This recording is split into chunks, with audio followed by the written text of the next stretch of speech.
Very good morning. It's Gordon Bennett TV here in the studio. It's all done and in the can. Joining me in the studio, Marcus Hagenay, Thomas Hora. Good morning, gentlemen. Good morning. 2 days ago, in 12 hours and 50 minutes, we had the takeoff of Germany 3. Let's have a look. And here we go, another legend of the sport, Willy Heimers. He always starts on the outside of the basket. 1,300 trip. You'll 1,300 today. 1,300 gas balloon trips. Yes. All right. Incredible. Okay, thank you very much. Have a great flight. It is Willy Heimers and it is Benny Heimers. 4 wins for Willy, 29th participation, 9 times second, and he last won in 2014. And it's his second flight together as his team with Benny. So, Benny. So, how are you? Everything fine? Yeah. Everything's great. Are you? Yeah. I normally want to see a great picture from all the balloons, but we are the last today. But it's no problem. We will catch the other ones now. We will go on. You're going to send us plenty of good content, right? Sure. We will make some pictures of videos. Have a great flight, gentlemen. So to finish us off here, an incredible speed of launch. I want to say a big thank you to Lars on camera and Christian monitoring and producing, directing just at the side of us here with making sure we don't trip over each other. Doing a great job. And all the production team with producer Mark and Rene and Florian with the images with this great live event. The final balloon is ready to hit to the skies. Final ballast checks done.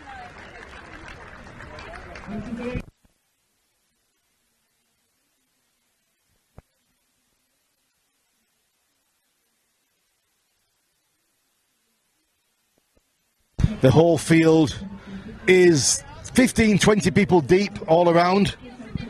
Great afternoon action here. What a great success for this launch here in St. Gallen in Switzerland for the 65th Coupe Aéronautique Gordon Bennett. One more bag. He wants one more bag removed. Thomas wants one more bag removed. There it goes. Willy in his braces and his shirt looking absolutely spiffing.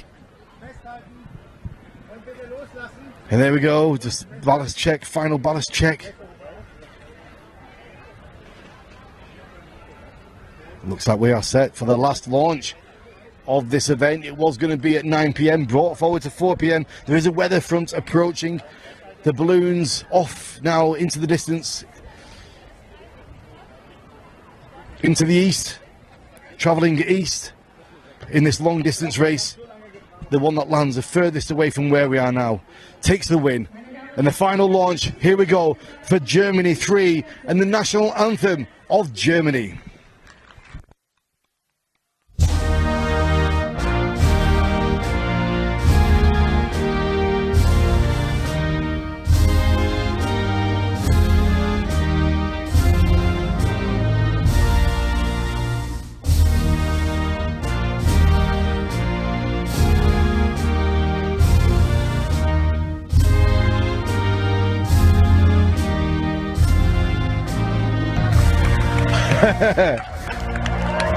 On the postcards as well. Remember to fill in your postcards, people.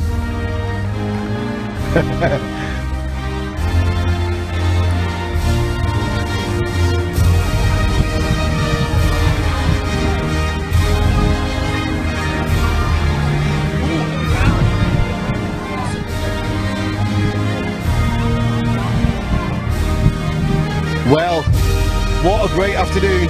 What a fantastic afternoon of action as we just have the last refrains from Germany. Just let the national anthem finish.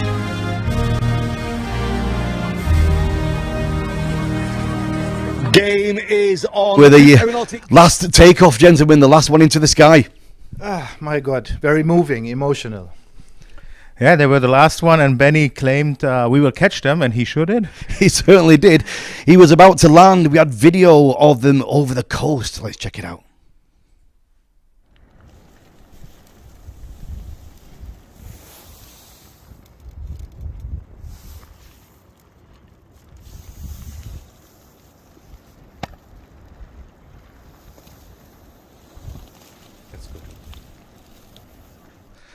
And what were you thinking about as you were watching the tracking? You could see them coming in towards where they were going to be landing. What was in your head? Well, when they were landing, I was clear that if Swiss one has landed before, that they will catch them. They have the knowledge, they have the know, they have the skill to do so. But it was not an easy landing, and you could see that now in the video. If we watched carefully, they had to dive in with 4 meters per second, which is with a hot air balloon a regular thing. With a gas balloon, that requires some major ballast on the bottom. You know, when you get to the ground, to catch that and not to hit the ground too fast. What were your thoughts? Well, we were watching. We were glued to the screen. We were both on shift at that moment, more or less, and quite demanding approach, really. We've got some video from Benny from just after the landing. Let's see what he was saying. Hello, everybody, and ballooning friends all over the world. Hello, everybody. So we had a very hard landing, A hard race. a hard race with good teams, and what we just want to show you is our landing spot, and what you can see is some sand we still left here. So it was all fine, we landed fine, a lot of power lines here, not easy at all, but we are good and safe. So thanks for your support. Thank you. Have a good time. Bye. See you later. Bye. Yeah, great stuff. We've got some comments coming through. Barbara Joyner, what a race. Thanks to everyone for reporting. The back office teams, Retrieve, and last but not least, the pilots for a safe and very entertaining flight. Liz Simmons, good morning. Fantastic event. She said it, not me. Congratulations to Germany 3 and all the other teams. Stefan says 72 years and winning the Gordon Bennett for the 5th time. Great family team performance. You were never too old to fly a gas balloon. And we have their landing at 25 knots, so close to the power lines. I must say they have guts, says Dirk. And what an impressive team. Congratulations, Germany 3 and all the teams from Poland. Big respect. And Rudy, good morning from Chiang Mai. A great 65th Gordon Bennett with great winner. Congratulations. I mean, what an amazing event. Yeah. Congratulations, Willie and Benny. Really well done. And the messages are just flying in. Amazing. You will see them all. Well done.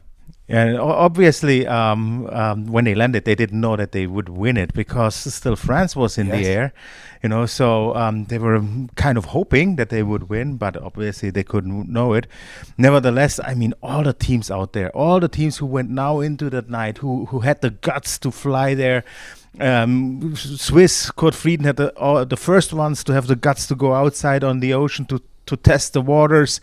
You know, that's high performance what you have been seeing there. Yeah, it is indeed. Just a few moments ago before we went live, we spoke to the winners, Willie and Benjamin Eimers. Okay. Hello. Willie Eimers, Benjamin Eimers, congratulations, the winners of the 65th Coupe Aéronautique Gordon Bennett. Good morning. Thank you, guys. Thanks. Good morning. Good morning of Bulgaria. Well, where shall we start? 2 days, 12 hours, 50 minutes in the air, 1,572 kilometers, and such a brave and spectacular landing and finish. Tell me about the last 12 hours. Oh, then we need a lot of time. We have time for you, don't worry, we have time. I think one of the most difficult last 12 hours of every balloon flight I had. So yeah, it was quite special. Yeah, we had a lot to do with our command center. It was really not possible to get any sleep from yesterday evening until now. There was no sleep at all. So yeah, it was very high level. We have oxygen, and you cannot sleep. Very hard. Yeah. So and then the tactics and everything. So but yeah, finally as you see it was everything okay. I mean, Swiss 1 out over the water, Germany 3 out over the water. You've got decisions to make. There's not really much room between where Swiss 1 landed and where you landed. There wasn't really much to go at. You had to really commit. Yeah, that's a nice thing that we have the live tracking system now. So years before it was impossible to know where the other balloon is, and now we have this such great live tracking system for all the guys out there. So it's good for the teams, so we can see where's the other one, and we see directions, we can see the speed, so we can make adjustments on our own track. So yeah, that's quite special, and that makes it very, very interesting. Yeah, we saw France land there, so we could see the turn coming in off the sea, so we could see the comeback was there. But wow, gentlemen, tell me about your decision to commit to carry on further past Swiss 1 and to take that win. When did you know? When did you know it was on? normally we know that we need behind them. So that was our first thing. So we know we need to be the second on the water. We need to let them in the front, and then we just flew 1 meter more. So gives the pressure to the Swiss team. So and that worked, I think. So finally we had a good track. We said, okay, we will go to the furthest edge as possible and try to land there.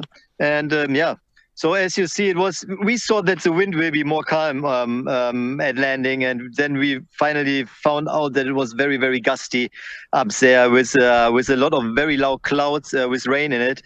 But finally, we came down safe, and the balloon is safe, the technique is safe, and more important, the pilots are safe. We have too much sun. We can fly maybe middle of the Turkey. It's a prohibited area. Yes, we were looking at the other Germany team there, taking it close to the border. But with you guys, the landing, like you say, a lot of speed, a lot of wind, power lines as well. There was a lot happening for you. Behind us and in front of us, but it fits perfectly in the space. Yeah, but there's there are no many landing fields, so a lot of hills with trees, and so not possible to make any decisions on other landing fields. You need to take the first one when it fits in, and perfect. It worked perfectly out. Can you see that I forgot something? The sun cream. Everybody's telling me that my nose is a little bit shiny. A little bit, yes. But Benny, for you, what a great number of stats. Your 5th Gordon Bennett, twice 3rd place, and now you take your very first win. You must be feeling over the moon right now. Oh yeah. But it needs some time, I think. Yes. As every great victory and success, we are just thinking about if this is the first father-son team that won the race, but we are not sure. We were just in the car, and maybe you can find it out. Yeah, we'll check that with the production team here in the office. I'll get Mark Andre to have a look at that. If it is the first ever father-son win in the Gordon Bennett, Mark will be he'll be searching through his computer right now. And Willie, let's take a moment for you, my friend. 29th Gordon Bennett and your 5th win. I mean, hats off, applause all around the world. The internet is going crazy right now with messages. It's exploding. You really are all over the world, global with this. A little bit different is I have in the last 3 months, I have maybe 20 flights in gas ballooning. Never do that. I have a lot of training. I think that's good. I have a lot of training for a lot of pilots, and the last 3 months, make it 21 flights. That is a lot. That is a lot. I think he did 30 or 40 this year only. So 30. That's quite crazy, and that gives a lot of experience just to be very familiar with the system. And I think that's also the thing why Kurt and Pascal are so good and always so good in the race. Because they are very, very well experienced team. And what a race as well. So many teams passing through 1,000 kilometers over the first couple of days. Normally we have quite a few teams landing a little bit early, but everybody was doing well to begin with. Yeah, it's getting harder and harder every year. Yes. As you see, there are many more teams. They have no problems like years before with the cold temperatures, with oxygen, with technique, with batteries, with the balloon. So every team gets better and better every year. So I expect that the race will be much harder to win in the next years. What better is the air traffic. The air traffic was very friendly, friendly. Yeah. Welcome to the balloons. That was very good. We need to give a big applause to the guys that worked hard at the Gordon Bennett race here in your command center for the ATC. We never had such a great welcome from all the ATC guys there. Yes. And let's have a shout out to Max and the team back in the headquarters for you guys. You can say a few words for them. Thank you very much. Thanks for all the organization. Thanks the Swiss team. Thanks the. We need to say that we changed our command center team. We put all the German teams together, and had a team with, I think, 5, 6, 7 people.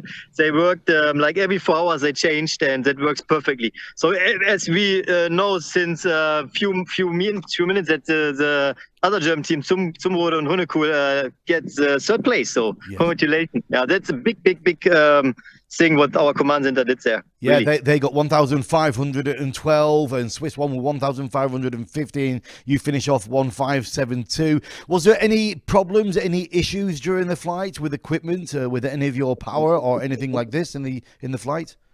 We had some we used a lot of ballast in the beginning. We thought that we have a small hole maybe in the lower part of the envelope. Yes. That was quite special that we never had this before, but in our tactic it was not really a problem because flying high in the beginning of the race. Finally, the weather was better than we expected in 1 or 2 days before we start the race. So we had very, very good stable weather during the days. So we could use we could save a lot of ballast, and so it worked better than we expected, really. And I must say, the picture you posted last night, black at the night, heading out over the Black Sea. I mean, it was really, I could feel my palms sweating just looking at the photograph. What? And where are you now? Are you near your hotel? What is your plan now for the next few hours? I really, that's the problem when you came with a balloon. You don't know where you really are. Yes. So somewhere in Bulgaria, we know that. So we go in a hotel now because we need some sleep. Sure. Yes. Well, what an adventure. What a race. It is as good as it gets. I want to thank you very much, both of you indeed, and we'll see you back here at the headquarters at the hotel. We want to thank all your team and all the spectators outside there, all balloon friends all over the world. That's so great. Thank you, guys. Thank you. Bye-bye. Have a good time. Getting these comments and interactions with the winning teams like this, we take it for granted, but it's not always been that way, Marcus. Oh, no, it started many years ago with a big map on the wall and where we marked their positions. This is really great footage. And what I want to say, this is a really nice way of respecting each other. I was listening very carefully to Willie and Benny, so they really see the performance of the other teams, and they mention them by name. They, even in this moment of glory and being proud, they don't forget that they are part of something bigger, a race where the best pilots of the world have been flying. They mentioned their ground team. They mentioned more or less us supporting them through ATC. So thank you for recognizing that you could shine the way you do with the help of many others, and you don't forget that you have the pleasure and the privilege standing in the basket, but you have a ground team, a family, and friends supporting you. So that's very special that you capture these moments. It is indeed. Right then, Thomas, let's get into it. The last 24 hours. Okay. Well, the last 24 hours about trekking. So we had still a couple of teams up in the air. Austria, let's start with them. Austria, they somehow caught the wind to the south, and they knew that going there it's a way into nowhere. They would end up somewhere in Greece. They had no chance of winning it. I think the same was true for here. Switzerland and Poland won. They also landed at night. USA already landed yesterday evening, made a safe landing at night. France the same thing, and then you had basically Germany, Swiss 2, Swiss 1, Germany 3, and France left. You know, so that was it. So let's start here from the bottom. We have Germany. Who was flying and obviously also trying to catch that corner here. Nevertheless, you see that the wind started to turn more and more to the right, and they knew they could not make it there. But since they were in the air, they at least wanted to take a medal. And to do that, they needed to get past this little nose you see here, which is the nose of Turkey, I would call it, you know. And they passed it. I mean, what a precision work. They passed it with just 900 meters. They went past this nose. And if you zoom out again a little bit, you saw, and that gave them some leeway to get into this area here, which secured them the third place in front of Switzerland too. You know, so that was some fantastic work here, and they were flying here in 4,500 meters, so really high up. And if you are high up and you see that river, which is the border, you know, you're not sure, am I on the right or on the left side? You know, that must have been really some tense moments up there. Yes. So and then going on, Swiss 2 obviously also saw they had no chance to get there. And here, if you see that on the map, the area is really, really bad to land. This is forest, and you would probably ruin your balloon, and there's no point of doing that in any case, and especially not in the case if you cannot win it anymore, you know. So they made a safe landing there. Then we have the two others. We were talking about Germany, but before Germany, so one thing I just want to mention, sorry, at Swiss you saw that on the ground you have this turn to the right, and that gave a great indication for the other two balloons who wanted to go out on the ocean, to see, okay, the right which is prognosed is really there, so I can go out and I will come back. So that's a great thing. We were talking about Germany and their victory, but also before Germany there was Switzerland going. Switzerland was the first one to test the waters, literally, and they went out and it was still night because they were quite ahead of Germany 3, and they also saw that the landing here is not that good, and if you don't have daylight, you don't want to land in a place where you have just a spot and that's it. So they decided to land sooner, where they have a little bit more patches to land, to make it safe, to have a safe landing, and went out, landed here. They still had in about 300-400 meters above ground, they still had 50 kilometers an hour wind, so you don't want to do a night landing at a very tight spot, and that was the advantage of Germany 3. But Swiss 1 did a really great job. I mean, they did all they could do in order to make it as hard as possible for everybody following, to win that race. Yeah. Well, Swiss won, the winners from last year. Now they take the second place with 1,550 kilometers. Kurt and Pascal, we caught up with them just a few minutes ago. Joining us on the video call, Swiss won 1,550 kilometers. Good morning, gentlemen. Good morning. Hey, good morning. Hello. What an exciting night. What an incredible finish for you guys, swinging out over the water at night time with speed. Tell me about it. Tell me about that moment you left the land over the water.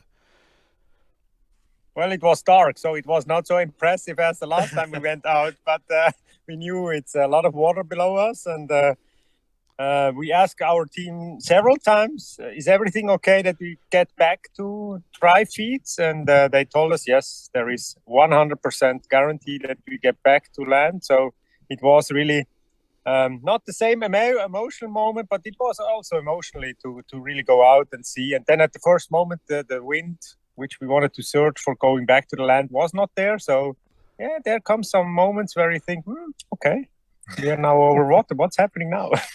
Do you know what time it was when you finally got your turn, when you finally got the turn back towards the land? Yeah. 4 o'clock in the morning, I think. Huh? And it's quite early. We wanted to go a little bit further, like Willy, but there is only one place where you can land, and behind it's only trees and nowhere land. So we decided to descend earlier and to catch the ground where several fields are for landing. And this was a good decision, I think. It was not so easy to land because the wind was very heavy, so 40 kilometers per hour, 200 meters above ground level. And then it came back to 20, 15, and then what was nice for landing a little bit over the trees and then in a nice field. Yes, it's an incredible sporting moment when you think, for the public that are watching, to travel for 3 nights in the basket as a team with a group of other people, and it all comes down to that final morning and the final few kilometers of what you can squeeze out of the competition. Just tell me how it feels to be in that situation, have traveled so far and so long, and it comes down to this. We just talked about that because we do a little bit breakfast here. We just talked about it, and I said, even that we have won 4 times and we have several silver medals and a bronze medal, it's always, you start with 0, actually. I mean, you have that experience, yes, but it's an experience you cannot duplicate and say, oh, yes, today we do first or second or third place. So it's really everything gets set up again. You have a team, you have the communication, but the weather is different, the teams are different. I mean, this time it was impressive. I mean, if you look at the stats, we had 17 teams and 11 teams were actually traveling quite far. Yes. And that shows just how close the competition was and how close the top of the pilots are. So we are not there to say, Yeah, it's easy. Come on, let's do it next year again. So it's always the challenge to really be better than the others and to really do the right decisions. Yes. And physically and mentally, how do you feel right now? Are you completely exhausted? Or how does it affect you to travel so far for so long at such high altitudes in that basket? We are very happy and we feel quite well because we always change every 4 hours, and so we have enough sleep. It was not so cold up there. I have a special suitcase for suit for cold weather. So, but I didn't need it. So it was not cold, and we are really happy. You know, I say always the same thing, but it's always true.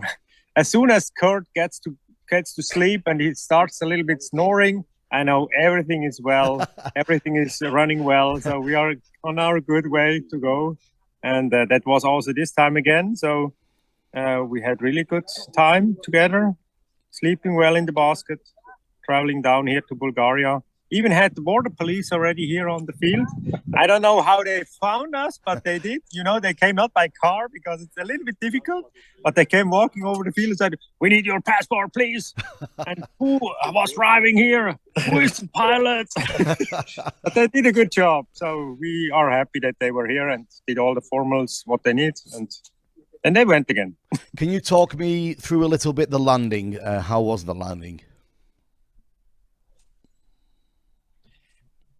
The landing was okay. The wind was a little bit fast. We came down from 5,000 meters to around 3,000 meters. The direction was more or less the same. Then we descended further to 2,000 meters, and then the direction changed to 210 degrees and increased more and more.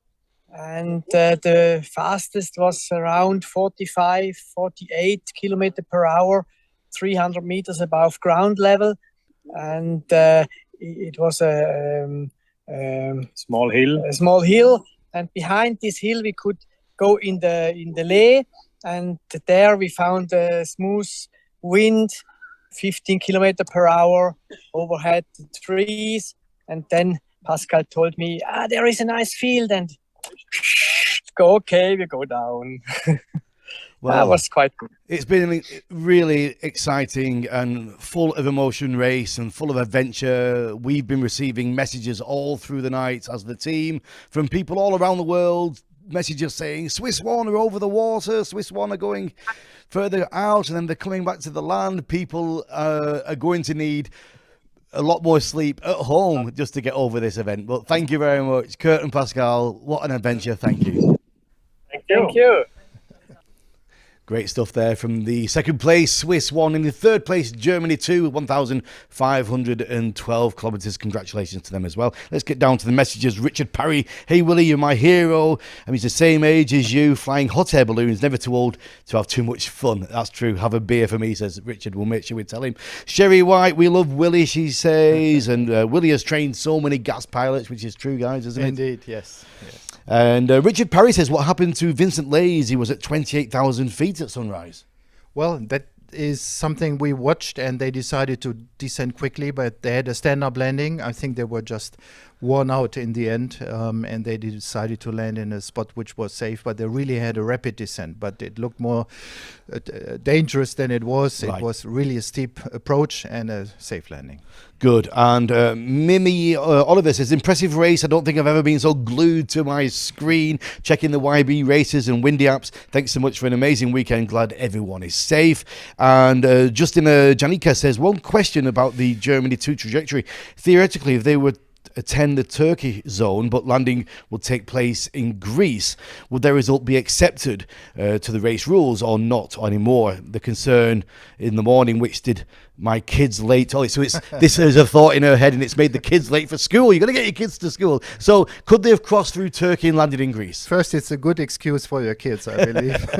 Make some promotion in the school. But Turkey, in fact, this year was no-fly zone. It's just too crowded, the airspace, Istanbul, and so the country, the whole airspace was not part of the competition area. So even if they had made it through Turkey into Greece, they would have had received no results. It was just a no-fly zone, and pilots knew it since Thursday last week. And Fritz Brink says congratulations to the winnings team and deep respect for all competitors. Thank you very much, Fritz. And Thomas Zelda, congratulations, Germany 3. Willie and Benny Eimers, father and son, greetings from Gladbach, maybe organisers of Gordon Bennett 2024.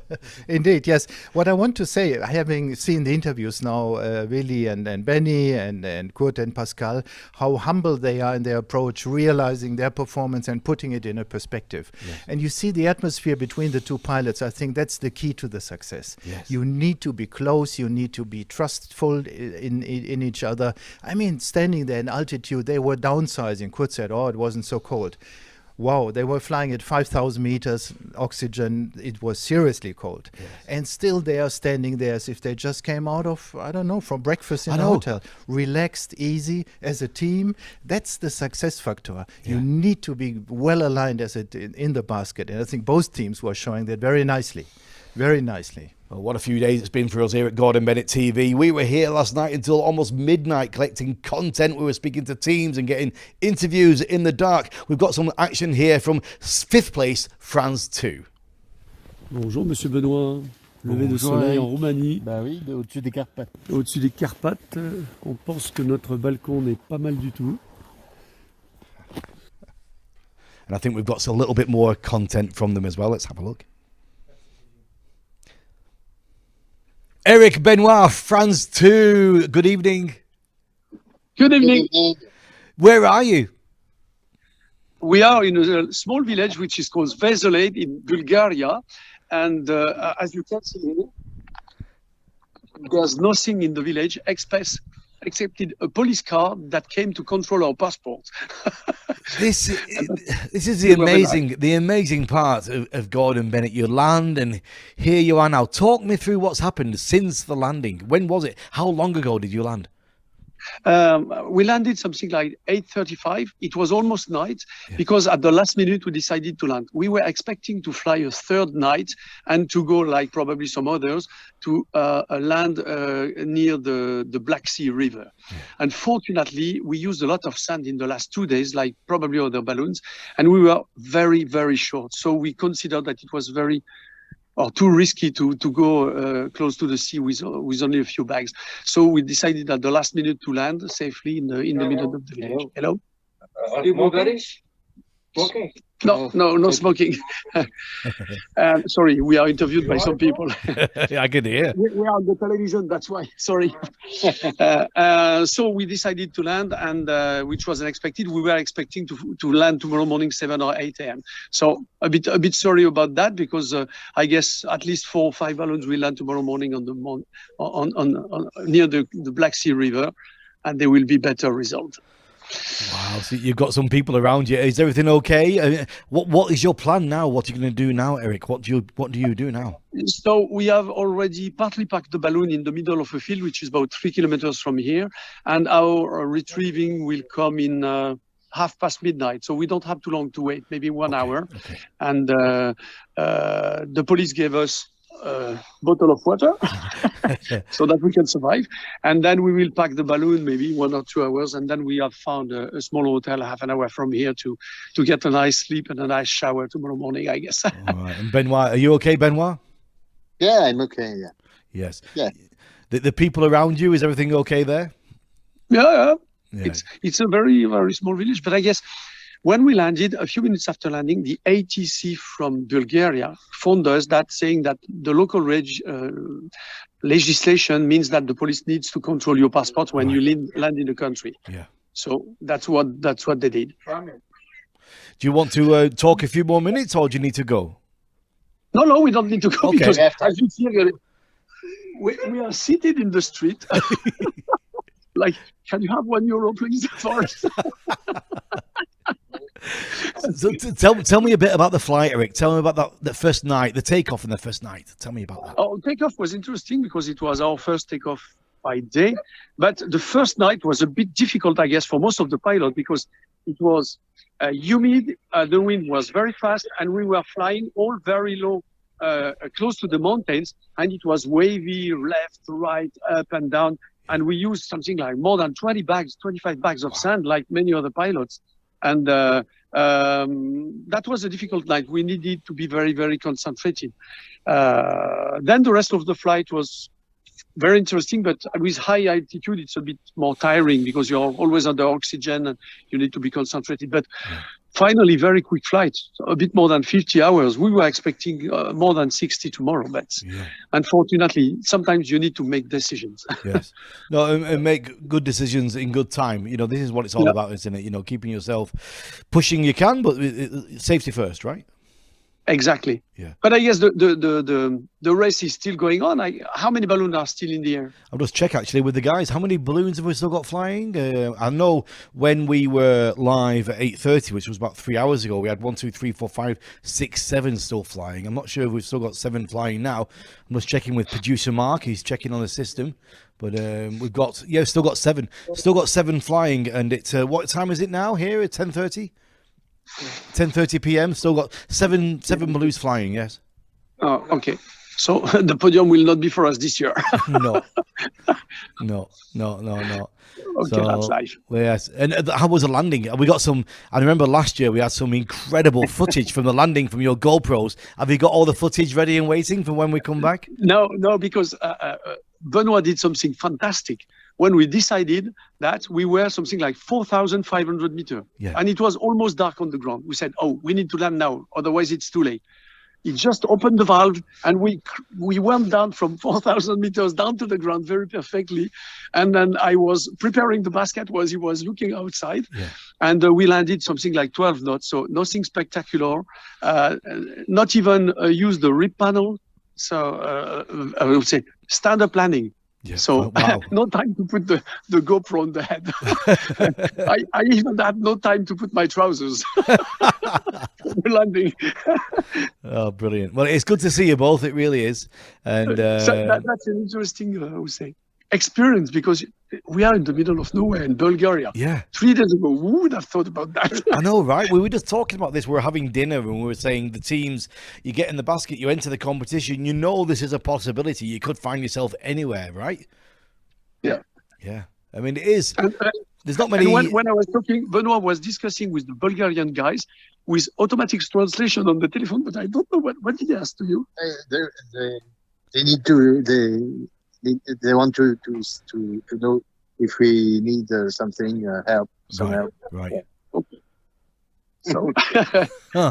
Oh, good. Well, that's nice. That's nice to know you've got a good reception. And so, sorry, no spectacular images this year. And even during the flight, I know that Christian Michel and Marc-André asked us if we could send some Facebook or videos and so on. But it was not possible because we did a big part of the flight very high altitude. Yes. And there was absolutely no connection. Today we were something like to go over the TMA of Bucharest.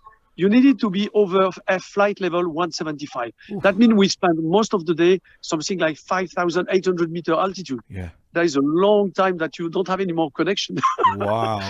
to be on oxygen all that time, that's a long time on oxygen, isn't it? That must be really exhausting. Yeah, I think we used 1.5 bottle of oxygen. Yeah. That's fine. Okay, well, get a good night's sleep. The landscape was beautiful. We will show you some pictures. The landscape was stunning.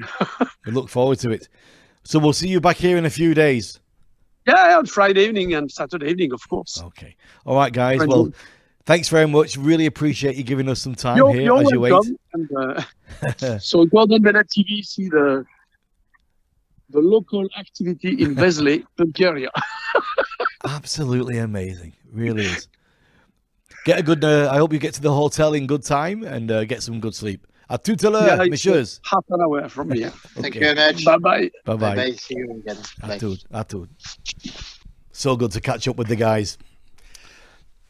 Very good. Very good. You see the adrenaline kind of flowing out of them.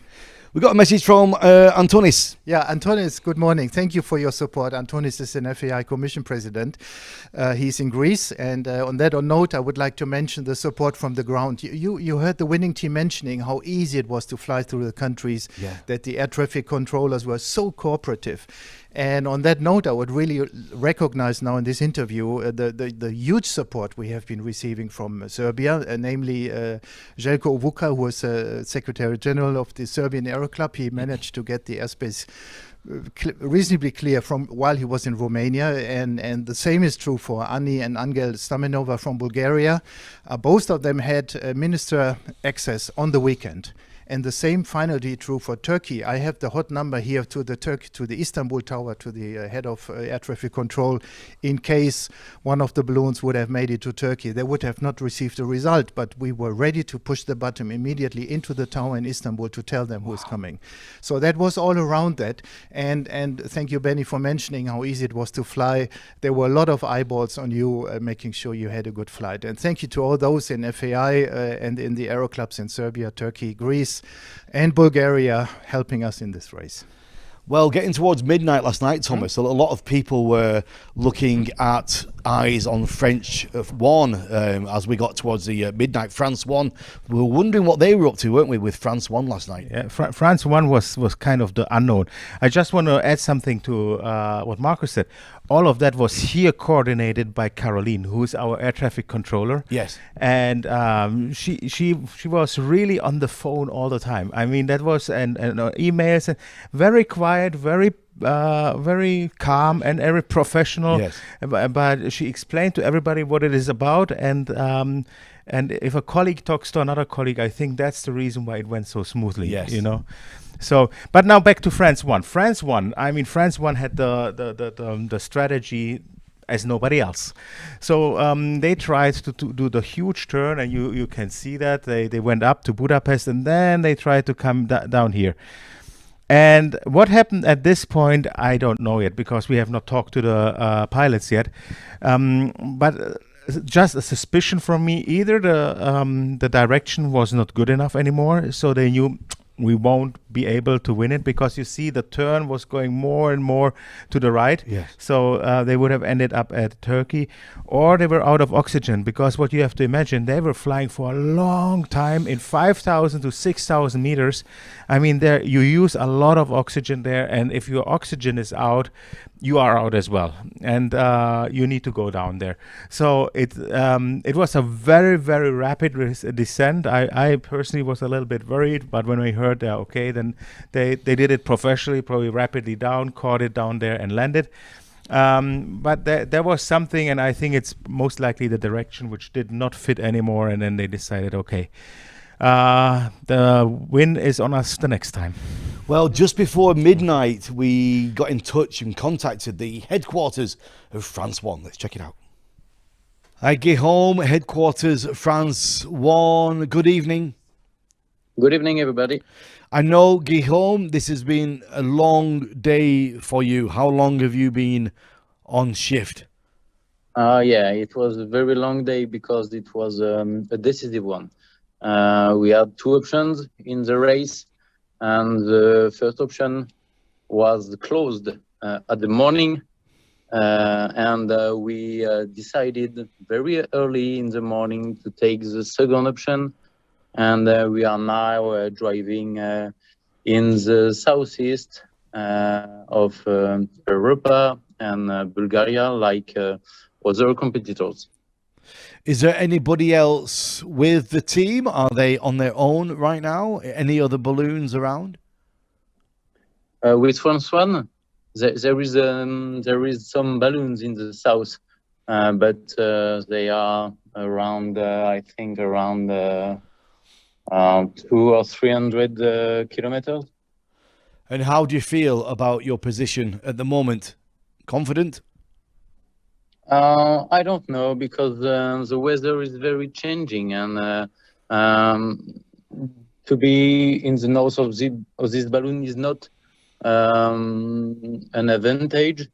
So our main objective is to go through Bucharest and respect all the different airport areas, And after we would see for the end of the flight, I think the end of the flight will be in the south of Bucharest, in the south of Bulgaria.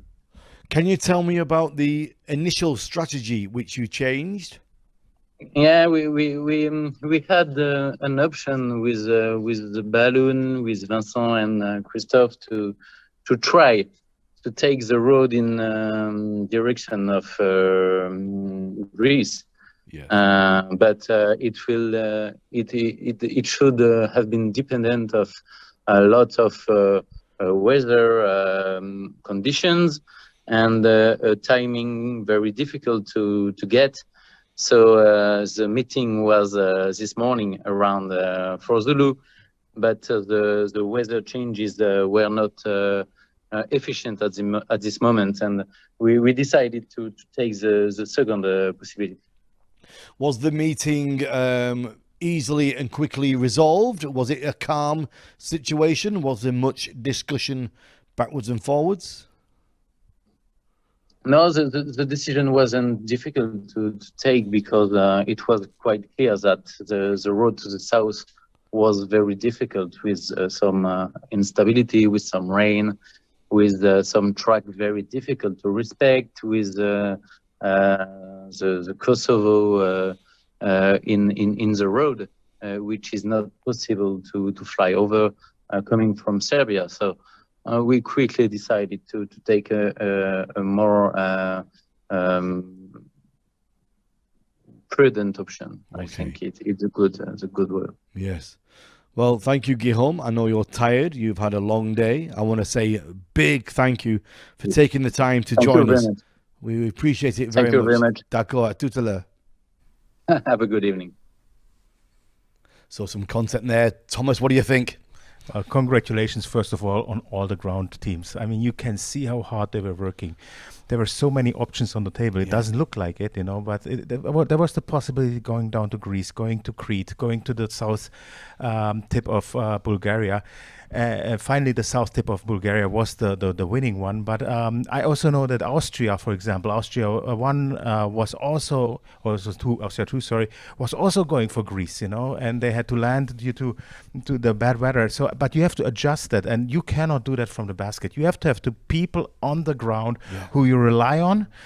Who know where is your risk level? Yes. You know what risks do you want to take, and then advise you what is the right strategy. So I think it was a very very professional interview, and I'm congratulations to you. Brilliant stuff. We've got a little bit of content from USA 2. Let's have a look. Oh, the deflation port. Yeah. Were you thinking we would be able to do a stand-up landing? No. Well, I was, yeah. I mean, with this speed, do you think we could? If there was someone to grab us. Yeah. But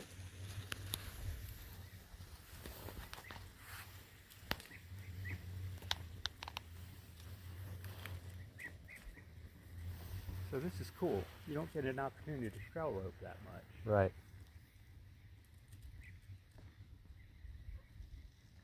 If we hit, we'll bounce back up.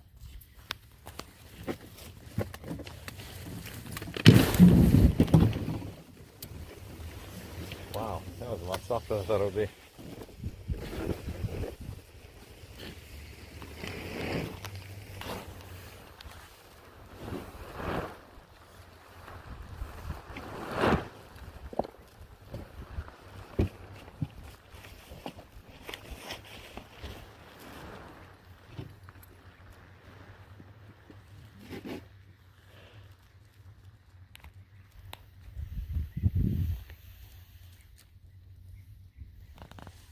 We want to be in the cut field. Mm-hmm.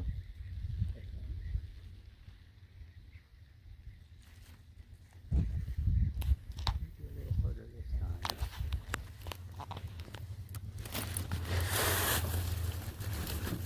Okay, we made a safe landing here in Bulgaria somewhere.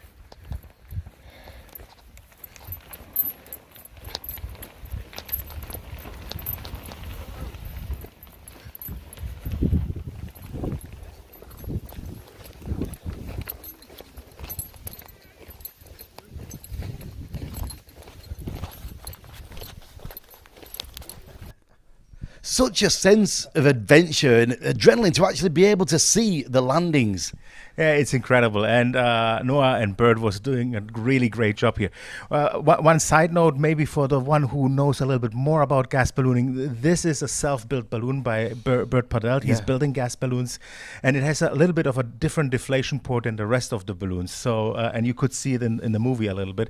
Nevertheless, I mean, a wonderful achievement. They were up with the pack and had also chances of winning. They then decided to go for a more safer option. My deepest respect for that one. And Marcus, there in the field, sunset. I mean, you know, as an aviator, as an air sports person, just landing somewhere, you're not exactly sure where you are. The sun's going down. I mean, who gets to do things like that in the world? This is wonderful. In aviation, of course, it's about your own experience, your own private moment in the cockpit, in the paraglider, in the balloon. But in the end, all we do is about sharing. It all is about sharing the emotion, the passion, all of this with others. So this is now really a game-changing moment, I would say, in ballooning certainly, but in aviation, how close we take the audience, the interested people, into the sport, into the basket, into the landing moment. Yeah. We have never had this before. Yeah. So this is really a game changer, how this is now evolving and being presented, thanks to you, the team. But the pilots are presenting the footage and preparing. So really great. This morning we spoke with the pilots, with Bert and with USA 2. Let's have a look. Joining us on video call, Noah and Bert from USA 2. Very good morning, gentlemen. Good morning to you. Regan. How are you? I'm very well. First of all, congratulations on your flight. 1,291 kilometers. Respectful distance indeed. Well done, guys. Thank you. That's the first time I'm hearing that number, so I'm glad to hear it. Fantastic. Tell me where you are right now. We're in Bulgaria. We're not sure exactly where. We were whisked away last night quite late by our crew. Drove about a half an hour from our landing spot, and we were quite tired, so we honestly don't know. Yeah. We had you on a Zoom call for a couple of seconds, and it was in and out and in and out, but amazing what we can do with technology. So we've got some time. You can talk me through your race a little bit. Well, it was this was a magical flight I think for both of us, Regan. It was spectacular right from the start when the balloons were being inflated. What a beautiful day it was, and then launching when we took off. We rented an apartment right next to the field, and you could actually see the balloons inflated from the apartment window when I went back and took a shower. And then when we took off, we flew right back over the apartment to start the flight, and it just went from there. The sunrises were spectacular in the Alps, and the sunsets were incredible, and just a wonderful flight all the way around. And the magic continues as we're driving back across Europe, coming back to Switzerland. It was a very gentlemanly start to the race with that slow inflation and very relaxed pace, and not what we're used to. And for me, one of the interesting things was that we worked with the command center throughout the flight, who were really looking at the weather as we're really unable to do in the basket. And our command center had us fly very low in the Alps, and we were treated to the most spectacular scenery and sunrise in the Alps, starting from, pitch black and being quite low, which was a little uncomfortable, but seeing the first, stripes of color come across the horizon and just being treated to that light increasing, and every second it just got better and better. It was truly phenomenal. Yes, the images and the videos you've been posting have been spectacular. The cowbells, Noah, the cowbells. I've gotten a lot of comments on the cowbells. More cowbell. If people from the United States will get that joke, but Saturday Night Live. But yes. Yeah, and it's unfortunate. About halfway through the flight, when we got higher, we really lost internet connectivity and weren't able to post as much, which was a little bit of a disappointment. Yeah, a lot of teams were flying high, and we didn't have that ability to get the content through. But I'm sure we've got lots gathered in GoPros and cameras for after the event. But a spectacular race, and what an experience. Can you sum it up a little bit for anybody who is not a competitor, who doesn't fly in balloons, what this experience is? It's such an extreme adventure, isn't it? It is. I was just telling Bert this morning that some of the competitors in this race, obviously the best in the world, I consider myself a tourist in this race, here to enjoy it. Really would love to compete and perhaps someday, but this being the first time, just to be here is special, and to be with some of these folks that are just so talented is a real treat. And to me, the thing that is fun is to be able to share this with people, because it's such a unique thing, and to share the content and what it's like to be in the basket, and to kind of show how we live in there and sleep in there and eat in there. People just don't know this; they've never seen it. So sharing it to me is really a big part of the fun. Yeah, I agree very much. Yes, a lot of my friends from the skydiving community, when they find out I'm going to cover a balloon race, the first question is, well, how? What can you cover? What is the action? And over the days, they all join, and we get more and more fans every year. It is absolutely fascinating. It really is. I love to see the growth of the sport, and I think, the coverage that you bring is a huge part of it, and it's wonderful. It really is. And Bert, you've done some of the most incredible flights in the world, the records as well, and flying in your balloon. Just tell me how this ranks amongst some of your adventures. Well, I was saying to Noah when we were flying that I think perhaps this may be so far the best gas flight I've ever had. Just because of the way everything came together, the team that we formulated. We were so well organized. I've spent 6 months with Noah organizing this trip, and sometimes when you do that and you do all of that planning, it's disappointing because it doesn't all come together the way you plan it. But this experience has come together even better. And David Strassman, our command center leader, did such a phenomenal job for us. And Blaser, Swiss Lube, my friends from Blaser, they really stepped up to the plate and helped us out a lot to get over here. And all of the friends, including last night when we landed, the person that came out to the field where we landed, he went home, and it was obvious. He opened his refrigerator and came back with everything in his refrigerator: bread, cheese, garden tomatoes and peppers, and gave them to us. And it's these experiences and memories that really make it for me. And from a record standpoint, I've always been on the ground and in the command center on a number of these record-breaking flights that I've been involved in. And now to go out and do a flight and have the experience of a command center working for me, it was truly a beautiful experience, Regan. These little moments, like you mentioned, it's easy to get drawn into 24-hour news and think civilization is falling apart. But when you find a situation like that, it really highlights the true nature of the human spirit. Absolutely. We couldn't talk to this guy, but we communicated for sure. We really did. Yeah, it was quite beautiful. I woke up this morning with a smile on my face because I realized I have a new friend. And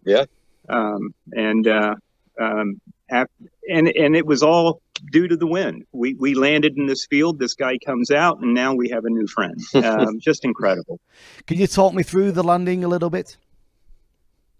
The landing was very, very smooth. We came down about an hour and a half before sunrise, or sunset, and we were basically on a scenic tour coming into our final landing, and it was a beautiful evening. We had about 15 knots of wind when we came into land.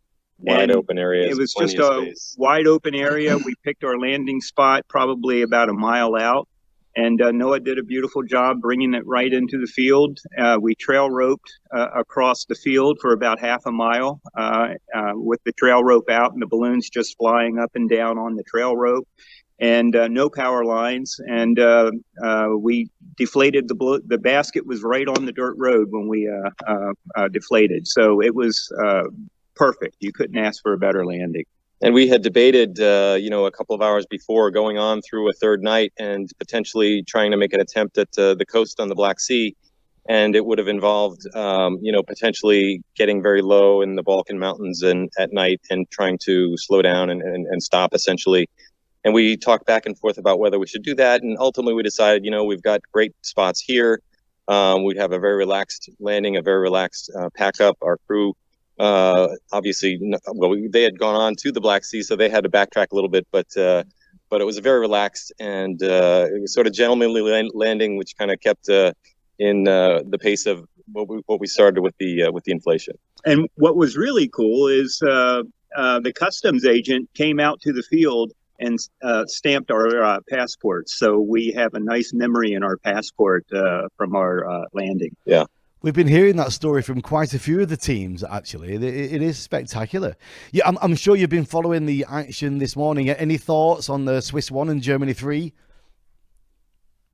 I just recently heard that, in fact, I got a text from somebody saying that they were over the Black Sea, and my YB Races app wasn't updating. I guess the internet connection here isn't great, or wasn't at the time. So, this is new news to us. So very exciting to hear, and we wish them well.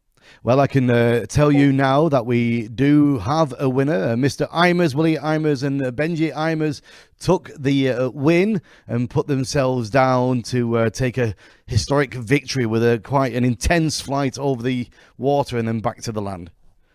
Congratulations, gentlemen. Yeah, well deserved. Congratulations. It couldn't happen to two better people. Absolutely. Excellent gas balloonists by far. We're honored to have flown in a race with you. We really are. Well, Bert Padell, Noah Foden, USA 2, Pride of America right now. Thank you very much for your time. And I'm sure we'll see you back here for the closing ceremony, will we? We will look forward to it. Yes, we'll be there. And thanks for all you do, Regan. Thank you, Regan. And your team. Thank you very much, gentlemen. Take care. Bye-bye. Great support coming from the States, Thomas. Yeah, I mean, gas ballooning is in the States not as popular as in Europe in terms of flights, but very popular in terms of following the Gordon Bennett.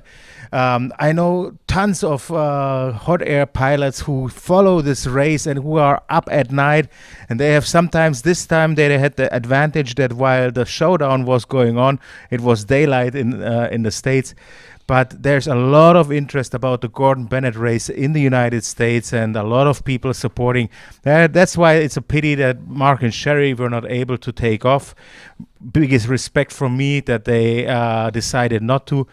I think Noah and Bert were representing the States really in a fantastic manner. Yeah, some great comments there from the team, Marcus, that we were seeing. Yeah, very nice to see how the world is watching. Indeed, yes. Keep your comments coming through, guys. We want to hear from you. Mim Oliver says, so surreal. I'm reminded of the early pioneers of ballooning, where we're met with fear and suspicion and pitchforks. I'm glad we've moved on. We're just a little, she says, with that. And just below, we've got a message there from Dirk, who's been a friend of the show right from the beginning. He's talking about the Hot Air Balloon Championships in Slovenia next week. And that's any more comments, you can keep them coming through. We want to hear from you. We really do appreciate it. We caught up as well with the team from France 3, who finished in 12th place. Let's have a look at that. Bonjour, monsieur. France 3, Hervé Moyne joins us on the video call. How do you feel, my friend? We feel good after a good night on the bed. Yes. What time was it when you landed? Something like 4.5. It was very speedy on the landing, and we didn't have time to look on the times. It was 40 kilometers per hour. We didn't expect that. We were supposed to have something like 6 knots, 12 kilometers per hour. And finally, when we descend, we be on this fast lower wind. And we're lucky we still have some ballast to stop the descent and to continue a bit the flight in this forest to find this place to land. That is a fast landing. Tell me about the terrain. What was the landing area like? The landing area was not expert to be on this forest. We were supposed to land in the north of the... we were supposed to land on the north of the canal, TDT canal. But finally, when we descend, the track was changing a bit. and we were supposed to come back. So was normal. The meteor guys tell us that we will come back. It's for that we go in Romania and we come back on Serbia. Yes. But not exactly what we was expect too much sound over this forest. So Hervé, how did this race compare to you for other races? It was again very interesting race until the end. As Gordon Bennett, until the end, nothing is finished. Until the all balloon, nothing is finished. And even on the way back, we still have some surprise. It's very interesting in the race and human adventure. We met some nice people here after the landing. We have to go on the custom to stamp the passport because Serbia is not really in Europe. So yeah, it's very, very interesting race, very crazy. So how far did you have to travel to get your passport stamped? Was it close by or was it quite a distance? Was actually not so far, but a little bit, something like 40 minutes. And the custom come on the field. They come on the field to see the balloons, and then they was very friendly. They take me with us on the car to go on the police station. It was the police station border. Yes. And my rescue team come to pick me on this place. And then we go back to search the balloon, and my co-pilot was stay on the field. I just go with his passport on the place, and we get the stamp. So Good. Again, adventure race for everybody. Tell me what you think about this morning, what is still happening. I just get a look on the track, so congratulations to Aimer's family. Yes. And a bit sorry for Vincent because his strategy was to go probably in Greece, and they don't have so much ballast, or I don't know why they don't continue the flight. But sometimes we have to be fast, sometimes we have to be longer. But on that time, it's Heimer, and we are very lucky. We are very happy to go again in Germany in 2 years. Okay, well, thank you for joining us. We really appreciate it, and we'll see you back here. Yeah, see you back. Bye-bye. Bye-bye. Ciao. Thank you. We've got the headquarters team here. Before we introduce them, let's just go to the message wall, see what people are saying. Ludivine says, some feeds from Swiss too, please, from the Freiburg Challenge. We've brought you everything we've got. Every contact we've got, we've brought it through to you there. So we're not holding anything back on you guys. Simon from Australia, loved watching and listening again this year. Richard Parry says, like Burke Pedalt says, it's sometimes the people you meet on landing who make the flight more memorable, whether they ask for a €1,000 treat or give you a cold beer. And I think that's it for the messages. And Marcus, do you want to introduce your headquarters team? With great pleasure. It's not my team, it's our team, because it's a team effort. Yes.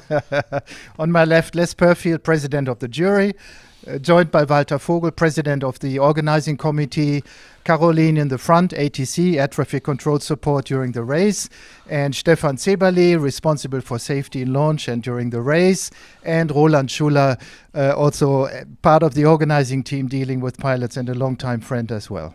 Has anybody, we've got any comments you'd like to make? Anything you would like to add about the event? Yes, if I may, I'd like to mention that the crowd in St. Gallen was extremely happy about the event. We had a marvelous Friday with a challenging earlier launch, but I'm very happy and proud of the team, especially that we were able to get all the hydrogen, which was a major challenge throughout the preparation. And so thank you to everybody who supported us. And Caroline, we've got a few messages from some of your people back home, right? Yeah, so I want to thank all the collaboration I had on the phone with many supervisors of ACC, especially the last one, the Bulgarian ACC supervisor, was really friendly and trying to help us. And this is a picture you just saw quickly. The Aero team from Skyguide. These guys took care of all the flight plan, opening them on Friday, closing them during the race. They were always available, like during the night, during the day, and I think they followed us a little bit on the tracking, and really a nice team. I want to thank them for all the work. Well, I think that just about wraps it up, guys. I think it's been a fantastic event, and we've had great viewers and comments. I want to say a big thank you to all you people that have stayed up all through the night, through all the world, and all your comments and all the informations you've brought through. We've really appreciated it, Thomas. It's been great for them. Yeah, and for us, it's also very nice to see that the things that are happening here also have the same response, that there's enthusiasm we have also shared around the world, and that's great.